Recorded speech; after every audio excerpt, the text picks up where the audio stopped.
Subscribe कीजिए धर्म शिक्षा चैनल को और बेल आइकन को दबाइए नवीनतम ज्ञानवर्धक वीडियो सबसे पहले पाने के लिए। मित्रों जय माता दी। मित्रों जैसा कि आप सबको पता है अभी नवरात्रि चल रही है और बुधवार 17 अक्टूबर को अष्टमी है यानी कि दुर्गाष्टमी है। दुर्गाष्टमी के दिन माता रानी के 8वें स्वरूप महागौरी की पूजा की जाती है। माँ का यह रूप 8 वर्ष की कन्या का है। इसी कारण इस दिन कन्या पूजन की परंपरा है।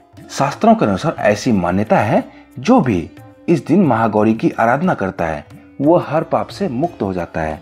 रामायण में माता सीता ने भी श्री राम को पति रूप में पाने के लिए महागौरी की पूजन की थी। कुंवारी लड़कियां अपने मनभावन जीवन साथी को पाने के लिए तथा सुहागन महिलाएं अपने पति की लंबी उम्र के लिए महागौरी की पूजन करती हैं।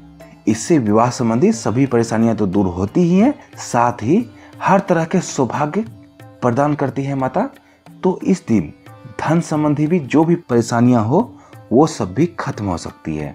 तो ये महागौरी का जो दिन है यानी कि दुर्गाष्टमी का दिन जो है यह सबसे शक्तिशाली दिन है। इस दिन पूजा पाठ करने से इसका जल्द असर होता है। अब ये तो बात हो गई कि महागौरी की पूजा करनी है। अब महागौरी की पूजा से पहले हमें क्या बात की ध्यान रखनी है वो जान लीजिए। इस दिन पीले कपड़े पहनकर पूजा करें। साथ ही माँ गौरी के सामने शुद्ध घी का दीपक जलाएं और दीपक में बाती मौली का रखें। महागौरी को लाल और पीले रंग का फूल चढ़ाएं।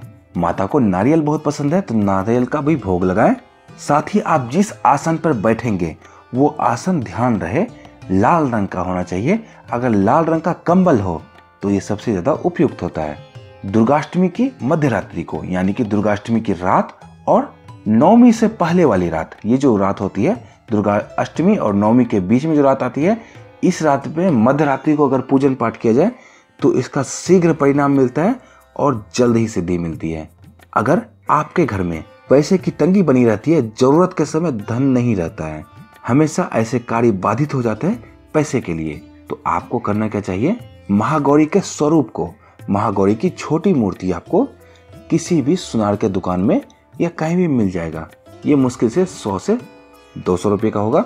ऐसे महागौरी के स्वरूप को दूध से भरी हुई कटोरी में विराजित करें और अच्छे से दूध से स्नान कराएं और यहीं पर चांदी का सिक्का चढ़ाएं।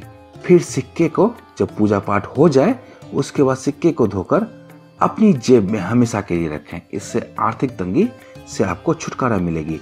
और ये जो पूजा है आपको करनी है अष्टमी की मध्यरात्रि में। अगर आप किसी तरह की मनचाही इच्छा पूर्ति चाहते हैं अपने लिए या किसी और के लिए तो आपको क्या करना होगा, एक नारियल लेना होगा जिसमें कि पानी हो, और अगर अपने लिए आप चाहते हैं तो अपने सर पर, अगर दूसरे के लिए चाहते हैं दूसरे के सर पर, इसे 3 बार वार लेना है और आंखें बंद कर लेनी है और माता रानी से जो भी आपकी इच्छा है वो मांगनी है और 3 बार वार कर इसे जल में प्रवाहित कर देना है। लेकिन जल कोई बहता हुआ जल होना चाहिए यानी कि नदी वगैरह होनी चाहिए।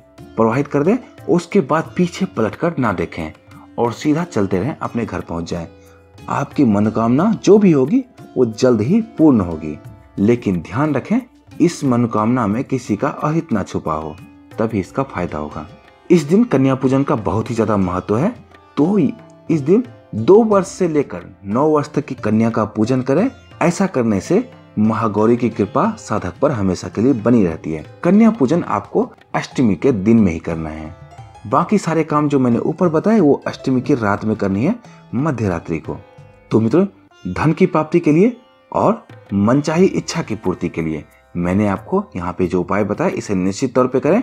इसके संबंध में अगर आपको और भी कुछ जानना है तो निसंकोच हमें कमेंट बॉक्स में पूछें। जुड़े रहें धर्म शिक्षा के साथ इसी तरह की अन्य ज्ञानवर्धक वीडियो देखने के लिए। तो मित्रों मिलते हैं किसी अन्य ज्ञानवर्धक वीडियो के साथ, तब तक देखते रहें धर्म शिक्षा। धन्यवाद। जय माता दी।